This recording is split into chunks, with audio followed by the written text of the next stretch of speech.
தலைமை தேர்தல் ஆணையக்குழு தொடர்பான வழக்கு உச்சநீதிமன்றத்தில் நாளை மறுநாள் விசாரணைக்கு வரவுள்ள நிலையில் புதிய சட்டத்தின்படி தலைமை தேர்தல் ஆணையராக ஞானேஷ்குமார் நியமிக்கப்பட்டுள்ளார்.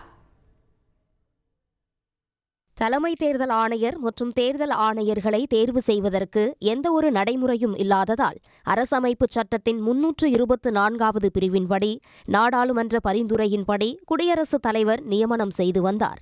இந்த நியமன நடைமுறையை எதிர்த்து உச்சநீதிமன்றத்தில் தொடரப்பட்ட வழக்கில் தேர்தல் ஆணையர்களை தேர்வு செய்ய பிரதமர், மக்களவை எதிர்க்கட்சித் தலைவர் மற்றும் உச்சநீதிமன்ற தலைமை நீதிபதி அடங்கிய குழுவை அமைக்க 5 நீதிபதிகள் கொண்ட அரசியல் சாசன அமர்வு 2023இல் தீர்ப்பளித்தது.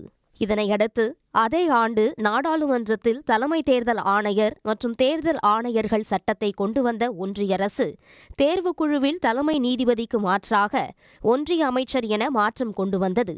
அரசியல் சாசன அமர்வின் தீர்ப்புக்கு எதிரானதாக சட்டம் உள்ளதாக கடந்த ஆண்டு ஜனவரி மாதம் காங்கிரஸ் சார்பில் 2 மனுக்கள் உச்சநீதிமன்றத்தில் தாக்கல் செய்யப்பட்டன. இதற்கிடையே கடந்த ஆண்டு மார்ச் மாதம் தேர்தல் ஆணையர்களாக ஞானேஷ்குமார் மற்றும் சுக்பீர் சிங் சந்து நியமிக்கப்பட்டனர்.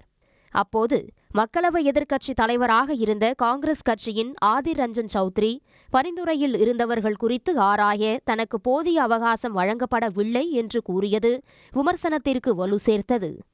இந்நிலையில் தலைமை தேர்தல் ஆணையர் ராஜீவ்குமாரின் பதவிக்காலம் இன்றுடன் நிறைவடைகிறது. இதனிடையே தேர்தல் ஆணையக்குழு வழக்கு நாளை உச்சநீதிமன்றத்தில் விசாரணைக்கு வர உள்ளது.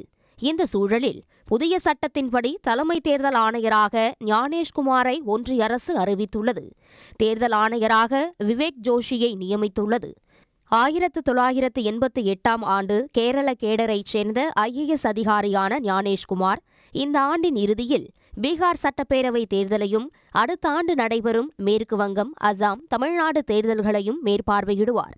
முன்னதாக தலைமை தேர்தல் ஆணையரை தேர்வு செய்வதற்காக பிரதமர் மோடி தலைமையில் நடைபெற்ற கூட்டத்தில் உள்துறை அமைச்சர் அமித்ஷா, மக்களவை எதிர்க்கட்சித் தலைவர் ராகுல் காந்தி பங்கேற்றனர். கூட்டத்தில் தேர்தல் ஆணையக்குழு வழக்கு விசாரணைக்கு வரவுள்ள நிலையில் தேர்வுக்குழு கூட்டத்தை ஒத்திவைக்க வலியுறுத்தப்பட்டதாக காங்கிரஸ் சார்பில் தெரிவிக்கப்பட்டது.